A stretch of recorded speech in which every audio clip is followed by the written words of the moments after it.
Hello everyone, मैं सुनीता आप सभी का स्वागत करती हूँ अपने चैनल लीगल एजुकेशन पर।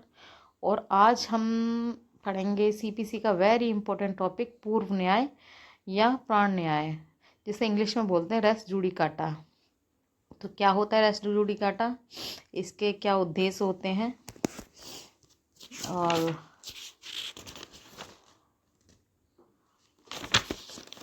इसके मुख्य सिद्धांत क्या हैं और विद केस लॉ हम पढ़ेंगे। तो आइए स्टार्ट करते हैं। रेस जुडिकाटा का अर्थ पहले से ही तय मामला, मतलब जो मामला पहले से ही तय हो। और यह सिविल प्रक्रिया संहिता की धारा 11 में निहित एक सिद्धांत है। यह सिद्धांत एक ही पक्षकारों के बीच एक ही विवाद को दोबारा उठाने से रोकता है, क्योंकि यह सुनिश्चित करता है कि एक बार जब किसी सक्षम न्यायालय ने किसी मामले की अंतिम रूप से तय कर दिया है तो उस पर दोबारा मुकदमा नहीं चलाया जा सकता। मतलब कोई भी कोर्ट है, जैसे सबऑर्डिनेट कोर्ट ले लो, सेशन कोर्ट, अगर उसने अपने क्षेत्राधिकार में और किसी मुकदमे पर अपना डिसीजन दे दिया है तो उस पर दोबारा मुकदमा नहीं चलाया जा सकता। पूर्व न्याय के मुख्य उद्देश्य क्या, इसके उद्देश्य क्या हैं? तो इसके उद्देश्य हैं, एक ही मामले को बार बार घसीटा ना जाए, मतलब एक ही मामले को बार बार कोर्ट में ना लाया जाए। और दूसरा है, न्यायिक प्रणाली की दक्षता बनाए रखी जाए। अब रेस जुडिकाटा के उद्देश्य देख लेते हैं कि इसके उद्देश्य क्या है, इसकी ज़रूरत क्यों पड़ी। तो फर्स्ट है न्यायिक दक्षता।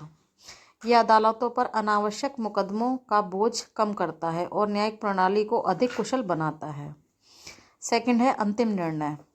यह सुनिश्चित करता है कि एक बार निर्णय हो जाने के बाद वाद का अंत हो जाए, ना कि उस वाद को बार बार न्यायालय में चुनौती दी जाए। थर्ड है विरोधाभासी निर्णयों की रोकथाम। एक ही मामले में परस्पर विरोधी निर्णय आने से रोकता है। अब देख लेते हैं रेस जुडिकाटा के मुख्य उद्देश्य कि इसके मुख्य उद्देश्य क्या हैं। फर्स्ट है समान पक्षकार। एक सिद्धांत तभी लागू होता है जब पिछले वाद और वर्तमान वाद में पक्षकार वही हों। सेकंड पॉइंट है इसका समान विषय वस्तु। मुद्दा वही होना चाहिए जो पहले तय हो चुका था। इसका थर्ड पॉइंट है सक्षम न्यायालय द्वारा निर्णय। मामले का निर्णय सक्षम न्यायालय द्वारा किया जाना चाहिए जिसके पास उस मामले को तय करने का अधिकार था। फोर्थ है अंतिम निर्णय। पिछले मुकदमे का निर्णय अंतिम और अंतिम रूप से तय होना चाहिए, ना कि एक अंतरिम आदेश। अब इसका केस लॉ देख लेते हैं। कृष्ण कुमार वर्सेस विमला सहगल।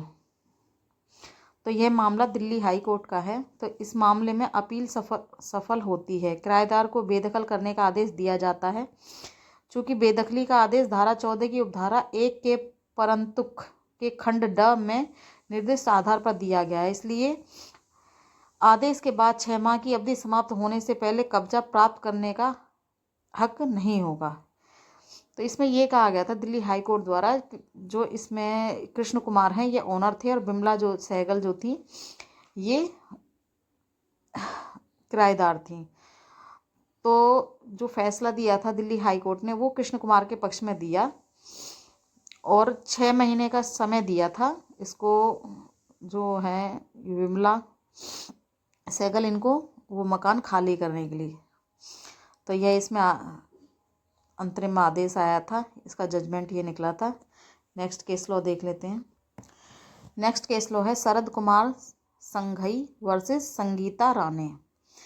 इस मामले में सर्वोच्च न्यायालय ने फैसला सुनाया कि यह व्यक्ति को केवल एक कंपनी में उसके प्रबंधन की स्थिति के कारण आपराधिक कार्रवाई में शामिल नहीं किया जा सकता, खासकर यदि अपराध में उसकी संलिप्तता के लिए कोई विशिष्ट आरोप न हो। अब थर्ड केस लॉ देख लेते हैं। विनोद कुमार बनाम अजीत सिंह अहलूवालिया एवं अन्य। इसकी AIR है 1967। तो इस मामले में यह माना गया कि व्यक्ति आवश्यकता का प्रश्न तथ्य का प्रश्न है, ना कि विधि और तथ्य का मिश्रित प्रश्न। मतलब जो व्यक्ति की आवश्यकता है वो सबसे पहले है, न कि विधि की आवश्यकता पहले।